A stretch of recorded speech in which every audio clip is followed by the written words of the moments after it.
سلام، وقتتون بخیر. بنده امیر هستم. امروز در صفحه آرکی سایت و در این ویدیو میخوام گزارش تصویری سفر به ارمنستان رو بهتون ارائه بدم و در اون شما رو ببرم به نقاط مختلف گردشگری، آثار مهم و با شکوه معماری و تاریخی این کشور و همچنین نگاهی گذرا داشته باشیم به تاریخ و تمدن کشور ارمنستان به عنوان بخشی تاریخی از کشور ایران و خاستگاه یکی از قدیمی‌ترین تمدن‌های تاریخ بشر.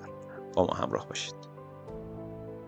در بخش اول همونطور که اغلب ایرانی‌ها وقتی وارد کشور ارمنستان میشن به شهر ایروان میرن و خب میدون جمهوری یا میدان هاراپراک در قلب این شهر جزو جاذبه‌های گردشگری این شهر به حساب میاد رو میبینن. ما هم اول عکس‌ها مربوط به این قسمت رو گذاشتیم. بنایی که میدانی که در زمان حکومت شوروی و در سالهای 1926 تا 1958 توسط معمار برجسته ارمنی الکساندر پامانیان با سبک معماری نئوکلاسیک شوروی و تلفیق عناصر معماری سنتی ارمنی از جمله طاق‌های نیم دایره، سنگ‌های توف ارمنی و تزئینات آجری ساخته شده رو به تصویر کشیدیم براتون. شامل بناهایی چون موزه تاریخ ارمنستان، گالری ملی، وزارت امور خارجه، ساختمان‌های دولتی و هتل ماریوت که جزو بناهای شاخصه میدون هست. شب‌ها با نورپردازی‌های زیبا، رقص فواره‌های موزیکال یکی از جاذبه‌های اصلی ایروان هست و پس از استقلال ارمنستان از اتحاد جماهیر شوروی در 1991 این میدان نماد ملی‌گرایی شده و جشن‌های رسمی و برنامه‌های مختلفی توی اون برگزار میشه. در بخش بعدی پلکان کاسکاد هست که با حدود 15 دقیقه پیاده روی از میدون جمهوری به اون میرسید. تو سال 1970 ساخت شروع شده. پلکانی هست با سبک معماری مدرن شوروی، آبنماهای چند سطحی، نورپردازی‌های خاص که میزبان مرکز هنرهای معاصر ارمنستان هست و نمایشگاه فضای باز و مجسمه‌های بین‌المللی زیادی اونجا هست. بالای این پلکان تپه کنتون چشم‌انداز زیبایی به شهر ایروان و کوه آرارات رو داره. با حدود 10 دقیقه پیاده روی از میدان جمهوری در مقابل میدان آزادی ساختمان اپرای ایروان رو میتونید ببینید که تو سال 1933 تا 1939 ساخته شده توسط الکساندر تامانیان، معمار برجسته‌ای که میدان جمهوری رو هم طراحی کرده و ساخته. و در مقابل اون مجسمه الکساندر اسکندریان معروف، آهنگساز شهیر ارمنی رو میتونید ببینید. میدونید که اپرا و موزیک و کنسرت جزء لاینفک هنر ارمنستان همیشه بوده و الان هم این سالن میزبان برنامه‌های اپرا و باله و کنسرت‌های موسیقی مختلف در سطح جهانی هست با ساختمان بسیار ویژه و خاص. بنای بعدی معبد گارنی هست، از مهمترین معبدهای منطقه قفقاز که با سبک معماری کلاسیک رومی و یونانی ساخته شده. تو استان کوتایک تو شرق ایروان حدود 30 کیلومتر فاصله 45 دقیقه با خودرو فاصله داره. تو قرن اول میلادی و حدود سال 60 میلادی تو زمان پادشاهی تیرداد اول اشکانی ساخته شده با حمایت امپراتوری روم. اون زمان در زمان اشکانیان کشور ارمنستان قبل از اون در زمان هخامنشیان قسمتی از ایران بوده، یعنی یکی از ساتراپی‌ها، یکی از استان‌های ایران بوده. تو کتیبه‌های بیستون به وضوح میتونید ببینید که توسط داریوش نوشته شده. ولی توی زمان اشکانیان این استان به خاطر جنگ‌های زیاد بین ایران و روم شرقی خب هم مرز بودیم ما، همیشه منطقه آناتولی و ترکیه بیشترش قسمتی از امپراتوری روم بوده و تو قسمتی از امپراتوری ایران بوده. کشور ارمنستان تو اون زمان به این شکل داره میشده که پادشاه شاهزاده اشکانی اونجا پادشاه بوده، یعنی در واقع تیرداد اول نوه اشک اول بوده و برادر پادشاه ایران تو اون زمان بوده، ولی تاجگذاری توسط رومی ها انجام میشده. تو اون زمان ساخته شده با حمایت رومی ها، به میترا یا خدای خورشید اختصاص داشته. و همون زمان اشکانیان که معبد آناهیتا ساخته شده، یعنی معبد آناهیتا در انتهای دوره اشکانیان ساخته شده، این اوایلش هست، تو همون زمان ساخته شده. ولی خب اون معبد آناهیتا به آناهیتا یا خدای آب و باربری، ایزد بانوی آب و باربری تعلق داشته و معبد گارنی به میترای خدای خورشید. و از نظر سبک معماری هم خب معماری یونانی رومی هست معماری این معبد گارنی، پریپتریال تمپل هست که با ستون‌های ایونیک در دور تا دور میشه گفت کاملا این سبک معماری رو میشه توی اون دید. خب معبد آناهیتا یک معبد با طراحی ایرانی و یونانی هست که تحت تاثیر حضوری سلوکیان اون طرح معماری وارد ایران شده. خیلی قسمت‌هایش، اون سکوهای بلندش با آکروپولیس شباهت داره و تو اواخر دوره اشکانیان ساخته شده. در اینجا بد نیست یه توضیح تاریخی در خصوص ارمنستان بدم، ارمنستان تاریخی و ارمنستان بزرگ اون زمان، که خب ارمنستان عرض کردم یکی از ساتراپی های ایران بوده، یکی از استانهای ایران بوده در دوره هخامنشیان، در دوره اشکانیان، و خب واسطه اینکه خب در مرز قرار گرفته بوده بین ما و بین ایرانی ها و امپراتوری بیزانس یا روم شرقی، با یک سیاستی توسط هر دو کشور تقریبا اداره می شده، ولی در قالب این زمان توسط حکومت اشکانیان و اداره می شد و شاهزادگان اشکانی اونجا حکومت می کردن با تایید و تصدیق امپراتوری روم شرقی. بعد از اون در دوره ساسانیان خب این کش و قوس بالا میگیره و دیگه نمیتونن با سیستم اشکانیان اداره کنن و خب ارمنستان به دو بخش شرقی و غربی تقسیم میشه که بخش شرقیش باز یکی از استانهای ایران میشه و بخش غربیش به امپراتوری روم شرقی واگذار میشه که بخش غربی الان قسمتی از خاک ترکیه هست، شهرهای وان، ارزروم، موش، اتلیس، کارس، دیاربکر. این شهرها توی ارمنستان غربی بودن که یک مقداری خب ابعاد بزرگتری نسبت به ارمنستان شرقی داشتن. در واقع ارمنستان غربی از غرب کوههای آرارات و شروع می شد و شرق آناتولی رو در بر می گرفته. بعد از امپراتوری روم شرقی و بیزانس به دست عثمانی ها می افته و خب این منطقه در اختیار عثمانی ها بوده تا 1915 که اون منطقه با اون کشتار ارامنه‌ای که اتفاق میفته در اواخر دوره عثمانیان، جمعیت ارمنی های منطقه بسیار کم میشه، کشته میشن یا کوچانده میشن از اون منطقه.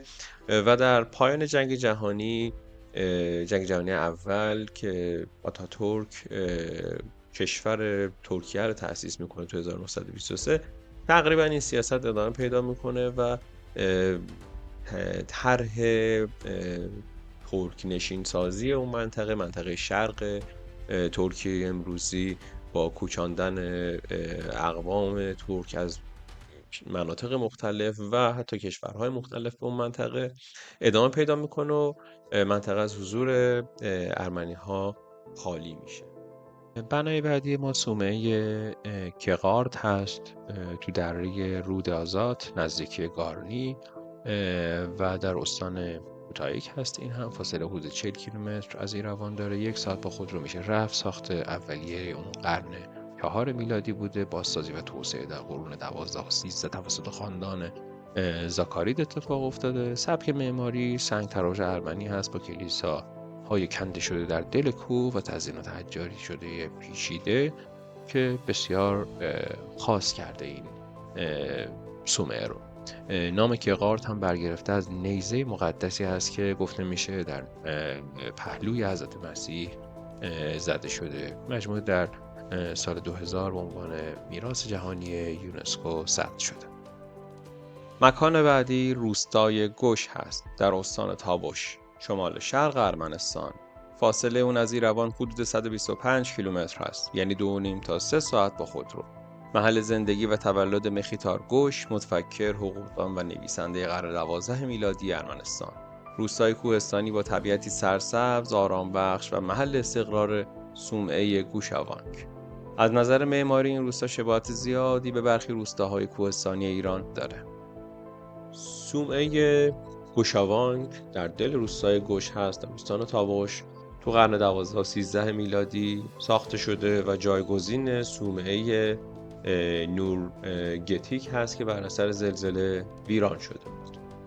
سبک معماری کلاسیک ارمنی داره با گنبد مرکزی، سنگ‌های برش خورده مثل بقیه کلیساهای ارمنستان و تزیینات صلیبی که با نام خاچکار شناخته میشه.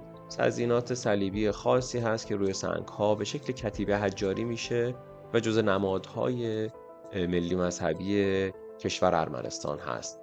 کتابخانه و مدارس مذهبی توی این صومعه وجود داره و یکی از دقیق‌ترین و خاص‌ترین و زیباترین خاچکارهای ساخته شده در تاریخ ارمنستان هم در این مرکز موجوده. محل فعالیت علمی و قانونی میخیتارگوش هم همین صومعه بوده.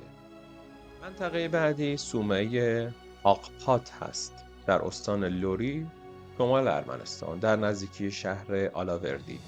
فاصله این شهر تا ایروان حدود 180 کیلومتر هست. 3.5 تا 4 ساعت با خودرو برین از ایروان میتونید به این صومعه برسید. در قرن 10 میلادی در دوره پادشاهی آشوت سوم، معروف به آشوت نیکوکار، یکی از شاهان دودمان باگراتونی که از دودمان‌های ارمنی بودند ساخته شده. سبک معماری قرون وسطایی ارمنی داره با عناصر بیزانسی که مربوط به امپراتوری روم شرقی بوده و طراحی کلیساهای صلیبی شکل که با گنبد مرکزی همراه بوده ساخته شده. یکی از مراکز علمی و فرهنگی ارمنستان بوده با کتابخانه، برج ناقوس، مدارس و فضاهای علمی مختلفی که در اون وجود داشته. یه نکته قابل توجه این که من الان گفتم در دوره آشوت سوم از پادشاهان ارمنی و از دودمان ارمنی بوده. نکته اینه که چرا از دودمان ایرانی نبوده؟ ارمنستان در دوره‌های مختلف گفتیم تحت نفوذ حکومت ایران، هخامنشیان، اشکانیان و ساسانیان بوده، گاهی تحت نفوذ امپراتوری روم شرقی یا بیزانس بوده. حالا تکمیل می‌کنیم که گاهی هم تحت خلافت‌های اسلامی بوده به خاطر حمله اعراب مسلمان به منطقه ایران و قفقاز و ارمنستان هم قسمتی از اون بوده. تحت حکومت‌های راشدین و امویان و عباسیان بوده که بر بخش‌هایی از ایران و مناطق قفقاز مسلط شده بودند. در دوره آشوت سوم ارمنستان به عنوان یک پادشاهی مستقل یا نیمه مستقل اداره می‌شده بین دو قدرت بزرگ، یعنی امپراتوری بیزانس یا امپراتوری روم شرقی و خلافت عباسیان. عباسیان استقلال نسبی رو به خاندان باگراتونی داده بودند که در قبال دریافت خراج اونا خودشون اون منطقه رو اداره کنن. این اتفاق فقط از دوره عباسیان میفته. در قبل از اون در دوره راشدین و امویان اتفاق نمیافتاده. همیشه حاکمان رو از خود اعراب و مسلمان ها انتخاب میکردن. در اون زمان سرزمین هایی مثل آران و نخجوان و قره‌باغ و حتی بخش هایی از کشور آذربایجان فعلی که امروز خارج از ایران هستن همچنان جزو حوزه فرهنگی ایران بودن یا در دوره‌های تحت نفوذ خلافت اسلامی بودن که مرکزیت اون بغداد بوده. وقتی که اعراب حمله میکنن تو جنگ قادسیه 636 شکست نظامی ساسانیان میخورن و پایتختشون که تو عراق فعلی بوده و طاق کسرا بوده رو از دست میدن. تو جنگ نهاوند تو 642 سقوط نظامی ساسانیان تو بیشتر مناطق ایران اتفاق میفته ولی همچنان ساسانیان پابرجا بودن.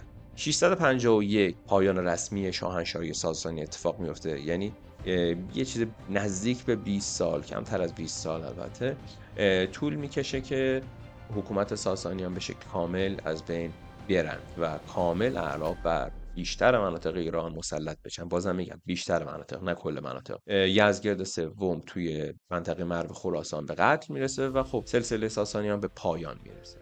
منطقه بعدی در ارمنستان دریاچه سوان هست، دریاچه معروفی در استان یغارکونیک شمال شرق ایروان که فاصله حدود 60 کیلومتری از ایروان داره. با 1 تا 1.5 ساعت رانندگی با خودرو از ایروان میتونیم به این منطقه برسیم. یکی از بزرگترین، مرتفعترین و زیباترین دریاچه های آب شیرین کوهستانی در جهان، ارتفاعش حدود 1900 متر از سطح دریاهای آزاده. منبع مهم آب آشامیدنی آب کشاورزی ارمنستان حساب میشه. زیستبوم ماهی‌های زیادی هست که قزل‌آلای سوان نوعی نادر از ماهی‌های قزل‌آلا که فقط در این دریاچه یافت میشه. زیستبوم اصلیشون این دریاچه است. در اطراف دریاچه جاذبه‌های تاریخی از جمله صومعه سواناوانگ هم وجود داره و مناطق گردشگری زیادی وجود داره که جاذبه گردشگری و توریستی خاص ارمنستان هست. آخرین نقطه و اثری که با اون میخوایم بپردازیم همون صومعه سواناوانگ هست، حاشیه و ساحل شمال غربی دریاچه سوان در شبه جزیره سوان در واقع. ساختش سال 1874 میلادی توسط شاهزاده ماریام دختر آشوت اول از سلسله باگراتونی ساخته شده. سبک معماری سنتی ارمنی با سنگ بازالتی سیاه رنگ، پلان چلیپایی و گنبدهای مخروطی شکل است. چشمانداز با شکوه به دریاچه سوان داره و کل کوههای اطراف زیر نظرش هستند، مخصوصا هنگام طلوع و غروب خورشید بسیار زیبا هست. در ابتدا به عنوان صومعه‌ای برای راهبان سختگیر طراحی شده بود، اما بعدها به مرکزی زیارتی تبدیل شد.